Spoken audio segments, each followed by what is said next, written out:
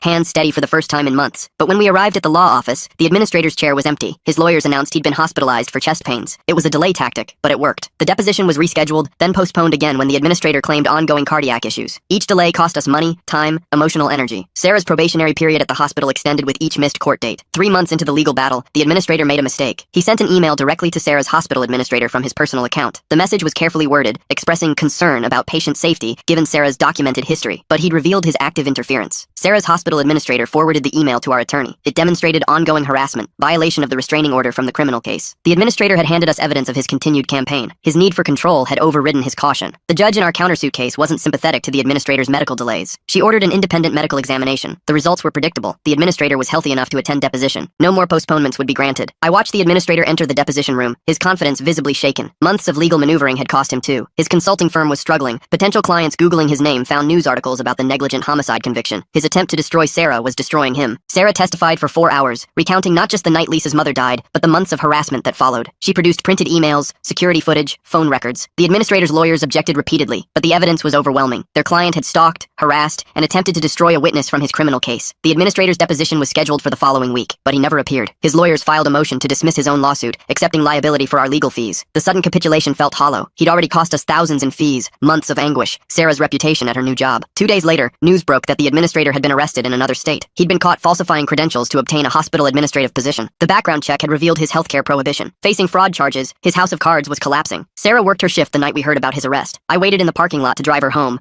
a habit born from months of fear. She emerged at 7 a.m., tired but walking taller. Word had spread through the hospital. Her colleagues understood now what she'd been facing. The fraud trial moved quickly. The administrator pled guilty to avoid a longer sentence. 2 years in state prison. No possibility of early release. As they led him away in handcuffs, he looked smaller than I remembered. The man who'd wielded such terrible power was just another criminal in an orange jumpsuit. Sarah's probationary status was lifted the following month. Her supervisor apologized for the scrutiny, acknowledging the extraordinary circumstances. The other nurses, who'd kept professional distance during the uncertainty, began including her in their coffee runs and shift gatherings. Lisa reached out through a mutual friend, asking if Sarah would meet her. They sat in a park equidistant from both their homes, two women forever linked by tragedy. Lisa was in therapy, working through her grief and guilt. She spoke about her mother's final weeks, the conversations they'd had about Sarah's dedication. Mom knew the hospital was understaffed, Lisa said quietly. She used to worry about you burning out. She'd be horrified at what he did to you after. The sentence hung unfinished between them. The meeting was brief, too painful for extended conversation. But something shifted. Lisa began advocating publicly for safe staffing ratios, sharing her mother's story at legislative hearings. She never mentioned Sarah by name, but the truth was there for those who knew where to look. The administrator's consulting firm folded while he was in prison. His former clients distanced themselves from his methods. Several hospitals that had hired him for efficiency optimization reversed his staffing cuts. Market forces accomplished what regulations hadn't. His approach became toxic to association. I returned to work myself, having spent months focused on protecting Sarah. The normalcy felt strange after living in crisis mode, but bills needed paying, life needed living. We couldn't let the administrator steal our future along with our past. Sarah received a letter from the night nurse. She'd gotten her green card, no longer vulnerable to deportation threats. She thanked Sarah for standing up to the administrator, for showing her that courage was possible. She was working at a better hospital now, one that valued nurses over numbers. The janitor sent a Christmas card with a photo of his family. His son had graduated high school, first in the family to do so. He wrote that testifying had been the scariest and proudest moment of his life. Sometimes doing right costs everything, but silence costs more. 6 months after the administrator's second conviction, Sarah worked a code blue that mirrored that terrible night. 3 patients crashing simultaneously. But this time, she had support. 2 nurses responded to her call, working seamlessly as a team. All 3 patients survived. She called me from the break room afterward, voice steady but emotional. She'd proven to herself that the tragedy wasn't her failure. Given proper resources, she could handle anything. The administrator had tried to break her by making her doubt her abilities. He'd failed. We drove past our old house one Sunday, curious about who lived there now. A young family had moved in, children's toys scattered on the lawn we'd once fled in fear. The neighborhood looked peaceful, no trace of the terror we'd experienced. Places heal faster than people. The administrator would serve his full sentence this time. No early release, no good behavior reduction. He'd spend 2 years contemplating how his need for control had cost him everything. But we wouldn't spend those years thinking about him. We had lives to rebuild, futures to create. Sarah's steadiness returned gradually. She stopped checking locks obsessively, stopped startling at unexpected knocks. The hypervigilance faded as months passed without incident. We were learning to live without fear again, reclaiming the peace he'd stolen. At the 1-year anniversary of starting her new position, Sarah received an award for excellence in critical care. Standing at the podium, she thanked her colleagues for their support and teamwork. She didn't mention the journey that brought her there. That story lived in the past now. I sat in the audience, remembering the woman who'd burned her scrubs in our backyard. That person felt like a stranger now. Sarah had transformed her trauma into purpose, her pain into compassion for struggling colleagues. The administrator had tried to destroy a nurse. He'd created an advocate. The drive home was quiet, comfortable. We'd survived the unsurvivable, emerged scarred but whole. Tomorrow would bring new challenges, new patients, new possibilities. But tonight, we were just 2 people who'd weathered a storm together. Sarah hung her award in our home office next to her nursing degree. Not as a trophy, but as a reminder. She'd been tested by someone who saw nurses as expendable resources. She'd proven that dedication couldn't be burned away, that compassion survived even coordinated cruelty. The coffee pot gurgled the next morning as Sarah prepared for another shift. She moved through her routine with practiced efficiency, checking her supplies, reviewing her assignments. An ordinary nurse heading to an ordinary day. The administrator had failed to make her extraordinary tragedy define her. I watched her drive away, no longer fearing who might be watching back. The security cameras remained but gathered dust. The hypervigilance had faded into normal caution. We'd found our way back to regular life, where the biggest concern was remembering to buy milk. Sarah texted me during her lunch break, a simple message about a difficult patient who'd thanked her for her patience. No crisis, no drama, just the daily rewards of good nursing. These small moments were her victory over everything the administrator had tried to steal. The sunset painted our kitchen orange as I prepared dinner. Sarah would be home soon, tired but fulfilled from another shift. We'd eat together, maybe watch something mindless on TV. The profound ordinary of a life reclaimed from chaos. Her car pulled into the driveway at 7:47 p.m. She emerged, stretching, gathering her bags, moving with the easy fatigue of honest work. No checking shadows, no scanning for threats. Just a nurse coming home after helping people heal. We sat across from each other at dinner, sharing the mundane details of our days. Her patient who'd finally been discharged after weeks in the ICU. My presentation that had gone better than expected. Normal problems, normal victories, the life we'd fought to keep.